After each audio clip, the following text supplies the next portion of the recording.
다음 투자는 흥부님께 배워서 재개발 투자를 해서 실패하고 싶지 않은데 어떻게 배울 수 있을까요? 재개발. 네. 자, 재개발 투자를 제가 솔직히 재개발 투자는 책이나 유튜버로 공부하는데 한계가 있습니다. 진짜 한계가 있습니다. 네, 진짜 한계가 있습니다. 왜냐하면 해결이 안 돼요. 네, 알아야 될 게 너무 많아요. 알아야 될 게 너무 많다기보다는 그 알아야 될 깊이가 달라요. 그래서 제가 아니어도 좋으니까 재개발, 재건축의 풀사이클을 경험해 보시고 재개발, 재건축 투자의 본질을 이해할 수 있는 그냥 강사님을 만나서 한번 제대로 딱 배워 놓으시고 시장을 접하는 게 훨씬 나으세요. 그러니까 기본적인 지식 없이 물건만 보러 다니고 그렇게 되다 보면 내 기준이 없기 때문에 흔들려요. 맞습니다. 막 흔들리거든요.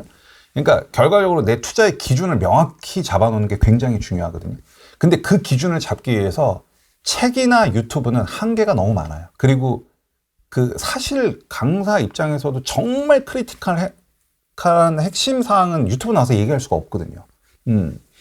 그렇기 때문에 그 기준을 삼기 위해서는 진짜 올바른 강사를 만나서 한번 쭉 경험을 하시면 임장 나가서 봤을 때 달리 보이실 거예요. 접근 방법 자체가 달라지실 거예요.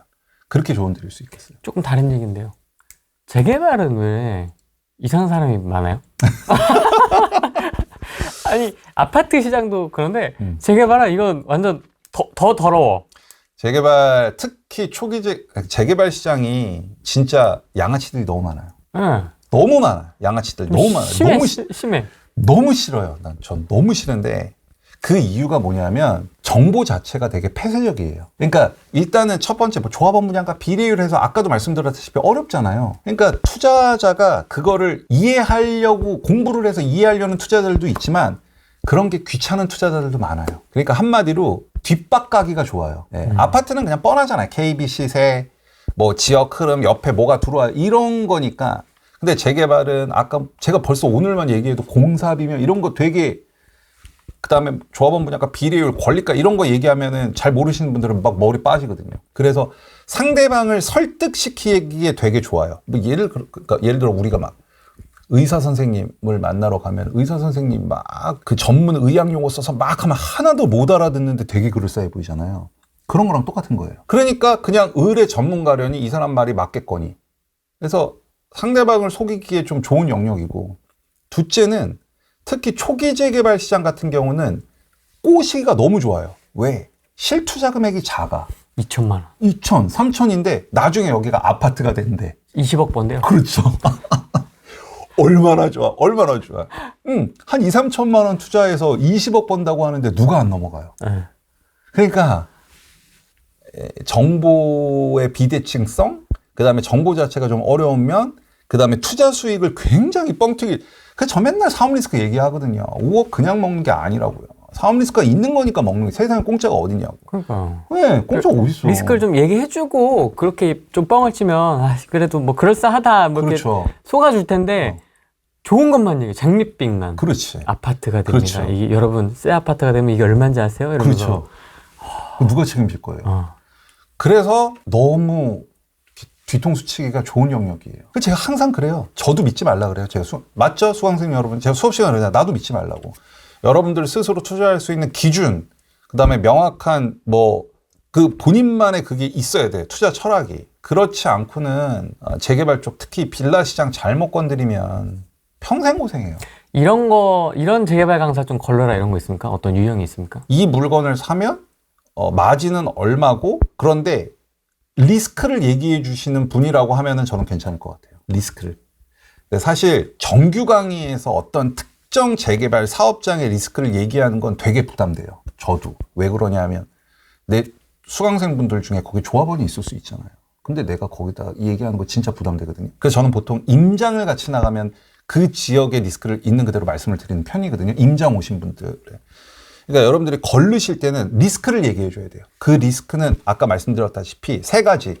여기가 아예 재개발 사업장에서 엎어졌을 때, 그 다음에 여러분들한테 흔히들 안전마진이라고 말하는 게 얼마나 보장되는지, 그 다음에 여기가 사업 속도가 딜레이 될 가능성에 대해서 이 리스크를 마진과 리스크를 동시에 언급해 주면서 여러분들에게 투자 판단을 하는 사람은 저는 믿을만하다고 봐요. 근데 이 리스크 얘기 없이 이거 투자하면 여기가 얼마가 돼서 얼마를 벌어요라고 얘기하는 사람은 그냥 걸으세요. 그 세 가지 리스크를 얘기를 안 하고 또 역으로 저희가 물어볼 수도 있잖아요. 물어볼 수 세 있죠. 가지 리스크에 네, 대해서 네. 물어봤는데 어버버한다. 그러면 걸르세요. 아, 걸으세요. 무조건.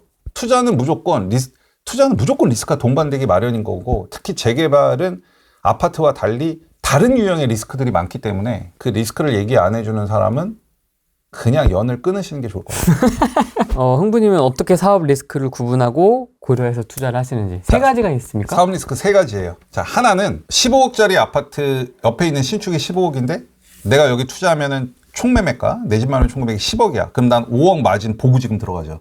그리고 이 6가지를 계산한 걸로 아까 보상 마진이라고 했죠. 네. 근데 막상 입주 때가 딱 돼 보니까 10억이 아니라 12억, 3억이 될 수도 있는 거죠. 예상일 뿐이니까. 이런 리스크가 첫 번째. 자, 해지 방법은 똑같아요. 그 재개발 지역의 일반 분양가를 얼마에 잡아놨느냐가 핵심이에요. 원리가 똑같구나. 똑같아요. 그러니까 제가 항상 그래요. 그 조합에서 일반 분양가 얼마 잡아놨는지를 모르실 것 같으면 아예 투자를 하지 마시라고. 그거 못 알아내온다고 하면 그건 임장하신 거 아니라고. 근데 관리 처분이 끝난 단계는 관리 처분 총의 책자에 보면 다 나와 있어요. 일반 분양가 얼마 받겠다. 문제는 조합원 분양 신청과 관리 처분 사이 같은 경우는 그런 게 없다 보니까 알아내기가 좀 쉽진 않긴 한데. 그래서 그거 갖고 해지하는 거고. 자, 두 번째는 뭐냐면 기간. 자, 나는 5년 뒤에 입주할 거라고 생각하고 투자했어. 근데 조합장 맨날 싸움박질하고 비대위 난무해서 7년, 8년 갈 수 있겠죠. 그러면 내 투자 기간 5년보다 3, 4년씩 딜레이 되는 리스크. 자, 그거는 어떻게 해지해야 하냐면 그거는 사실 임장을 통해서 확인을 하죠. 그러니까 뭐 예를 들면 제가 다 말씀드릴 수는 없고, 자, 예를 들면 종교시설이 재개발 구역에 있으면 리스크가 있죠. 이번에 깨달았습니다. 이번에 깨달으셨죠. 전 예전부터 깨달았긴 했지만, 자, 그러면 하나 있는 데보다 2개 있는 데가 더 리스크가 하겠죠. 네.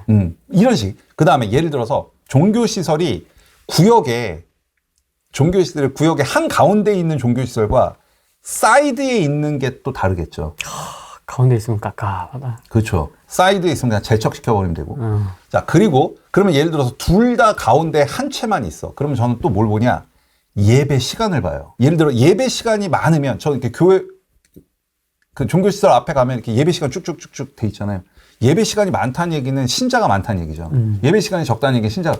그러면 다 그런 건 아니지만 예배 시간이 많으면 더 리스크하다라고 판단할 수 있는 거죠. 더 빡세다. 더 빡세다. 그러니까 이런 식으로 임장, 그 다음에 예를 들어 재개발 구역에 갔는데 거기에 막 상권이 활발해. 그리고 상가에 막 권리금이 붙어 있어. 재개발 구역임에도 불구하고. 그러면 나중에 그런 상가들은 이주할 때 힘들단 말이에요. 이런 것들. 그 다음에 요즘 나오는 게 뭐냐면 원래 서울시는 사업 시행 계획, 그러니까 재개발 구역이 지정되고 그 다음에 이 사업을 제가 아까 사업이라고 그랬죠. 이 사업을 이끌어 나갈 주체인 조합이 설립되고 그 다음에 아파트를 어떻게 지을지에 대한 사업 시행 인가를 받거든요. 그 다음에 서울은 시공사를 선정을 해요. 현대건설, 뭐 자이 이렇게 선정하는데 이게 조례가 개정이 돼서 올해 7월 1일부터는 이 시공사를 조합 설립 인가가 난 다음에 뽑을 수 있게 됐어요. 옛날에는 서울이랑 지방이랑 똑같이 조합 설립 인가가 나면 시공사를 뽑을 수 있었는데 서울은 2010년에 공공자 관리 제도라고 해서 뭐 여러 가지 때문에 이걸 뒤로 미뤘거든요. 근데 이게 뒤로 미뤄지다 보니까 주택 공급이 늦어지는 거예요. 왜냐하면 사업 시행가를 다 받았어. 아파트를 어떻게 지을지 다 결정났어. 근데 시공사가 들어와. 그럼 뭔가를 개선하고 고칠 것들이 생기겠죠. 그럼 무슨 일이 벌어지냐면 사업 시행 변경인가를 또 받아요. 그러네요. 그러니까 괜히 인허가 절차가 괜히 늘어나는 거예요. 그래서 서울 재개발 재건축은 사업 시행 변경인가가 늘상 있는 것처럼 한 이유가 바로 그거예요. 시공사 뒤에 들어오니까. 그러니까 속도가 늦죠. 그래서 이걸 앞으로 당겼단 말이에요. 근데 무슨 일들이 벌어지냐. 시공사를 이제 선정을 앞에 해주겠다고 하니까 일부 조합에서는 시공사를 되게 빨리 뽑고 싶어 해요. 일부 조합과 조합장들은. 왜? 옛날에 이거를 왜 서울에서 뒤로 밀었냐 하면 조합이 시공사에 놀아나는 것도 있었고 다 그런 건 아니지만 시공사와 그 조합장 결탁, 뇌물 이런 일들이 좀 많아서 뒤로 뺀 거란 말이에요. 근데 그 문제가 다시 이제 나타날 수 있다는 거죠. 그래서 만약에 여러분들께서 나는 이제 막 내가 조합 설립인가 사업 시행인가 사이에 있는 조합원이라고 하면 상식적으로 여러분들 상식적으로 그러니까 건축심의 그러니까 설계도서라고 해서 아파트를 어떻게 지을지에 대한 전체적인 윤곽이 나오지가 않았어. 근데 시공사를 막 뽑으려고 해. 그럼 좀 구린 거예요. 100%는 아니지만. 솔직히 시공사는 아파트를 져주는 사람들이잖아요. 그러면 내가 어느 정도 설계안이 좀 나와줘야 이 설계안대로 맞게 비딩을 붙일 거잖아요. 나는 여기에 엘리베이터에 금딱지를 붙일 거고, 금딱지를 붙일 건데, 이렇게 설계를 할 건데, 들어와! 그럼 이렇게 비딩 붙인 거 보고 결정을 해야 되는데, 그런 설계도서나 건축심의가 전혀 나오지 않은 상태에서 시공사를 선정하려고 한다는 것 자체가 넌센스잖아요. 그러네요. 그렇잖아요. 그런 조합이 또 있단 말이에요. 이런 것들로 사업 리스크를 측정을 하는 거죠.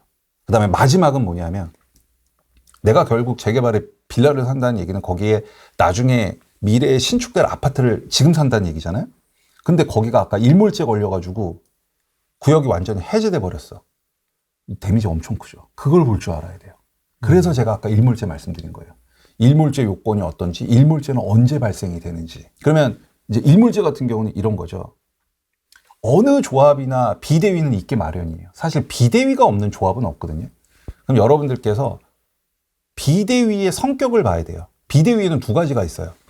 조합 집행부를 반대하는 비대위와 사업 자체를 반대하는 비대위. 그러면 일몰제 이슈에는 조합을 반대하는 비대위보다 사업 자체를 반대하는 비대위가 일몰 리스크가 훨씬 크죠. 네. 이런 식으로 판단하는 거예요.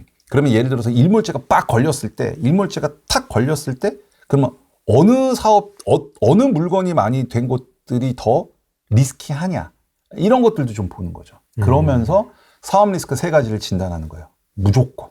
그리고 아까 말씀드렸던 마진. 보상 마진 100%, 70에서 80, 50%.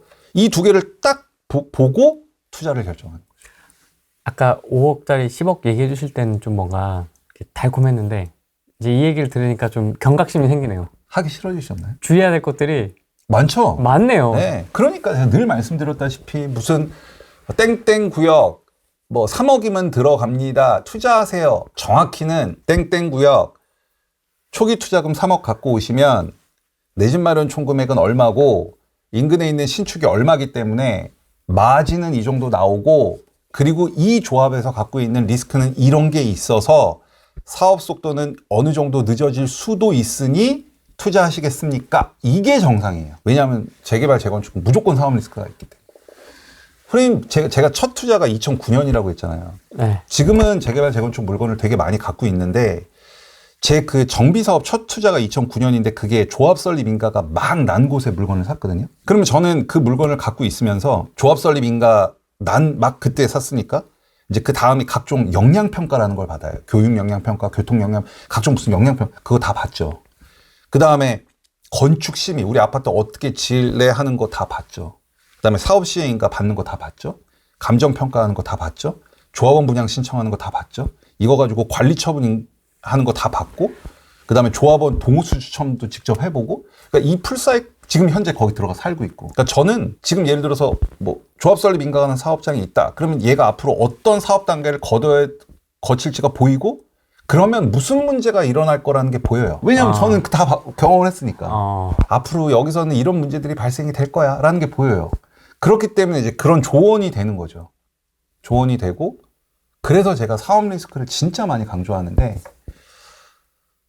사실 사업 리스크를 재개발, 재건축 투자하려면 꼭 알아야 되는데 귀찮죠. 힘들고. 어쨌든 저는 최선을 다해서 알려드리죠. 그리고 그거를 어느 정도 내가 가져가느냐는 그건 본인의 선택이 되겠죠.